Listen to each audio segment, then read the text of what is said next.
សួស្តីបងប្អូនឥឡូវយើងមកមើលភាសាថៃ Philip Boy ចាភាសាខ្មែរ Philip ចាបុទ្ធីចម្ពោះសង2ខដូចយើងដែរ5មានន័យថា5ចា5 Philip Boy បុទ្ធីសងខ5ចា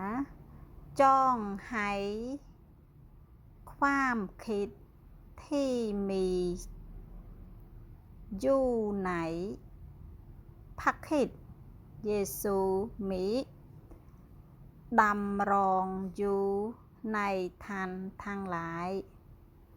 จ้ามดองទៀតจองหายความคิดที่มีอยู่ในพระคริสต์เยซูมิดำรงอยู่ในท่านทั้งหลายចាបងប្អូនឥឡូវយើងមើលពាក្យបកមួយជាមួយគ្នាចាពាក្យនៅក្នុងឲ្យមួយនេះបងប្អូនយកទៅផ្គុំចានៅខាងក្នុងខគម្ពីរ Philip Boy Philip ចាចំពុក2ខ5គឺ Philip Boy បុទ្ធី2ខ5ចាពាក្យថាចងហៃត្រូវឲ្យឬក៏ចូលឲ្យចាពាក្យ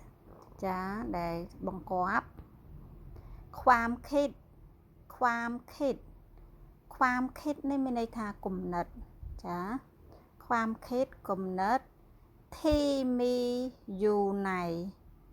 ที่នេះបងប្អូនធ្លាប់ជួបហើយមីនេះក៏ជួបដែរយូនេះក៏ធ្លាប់ជួបដែរណៃគឺក៏ធ្លាប់ជួបដែរអញ្ចឹង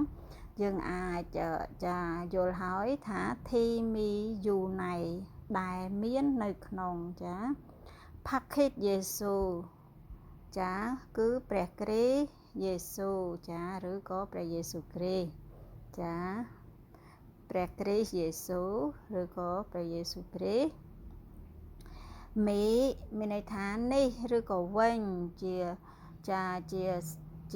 ប្រយោគមួយដែលសង្កត់ទៅដោយន័យចាជាពាក្យដែលសង្កត់ន័យនៅក្នុងចាប្រយោគនេះឬក៏វិញចាដំរងយូណៃមានន័យថាបាននៅក្នុងចាឋានทั้งหลายជួបរហូតចាឋានทั้งหลายនេះមានន័យថាអ្នកឬក៏អ្នករាល់គ្នាចាបងប្អូនអានបន្តិចម្ដងរាល់ថ្ងៃក៏បងប្អូនអាចចងចាំបានដែរពីព្រោះពាក្យនេះយើងជួបរហូតចារាល់ថ្ងៃចាអញ្ចឹងបងប្អូនព្យាយាមចាំពាក្យមួយហើយអាសាចូលអានចាបងប្អូននឹងរេផ្លេចតែខ្លួនឯងចានេះគឺនៅក្នុងថ្ងៃប្រហ័សចាត្រូវឲ្យគំនិតដែលមាននៅក្នុងព្រះគ្រីស្ទយេស៊ូវវិញបាននៅក្នុងអ្នកចាអរគុណច្រើនបងប្អូនជួបគ្នាពេលក្រោយ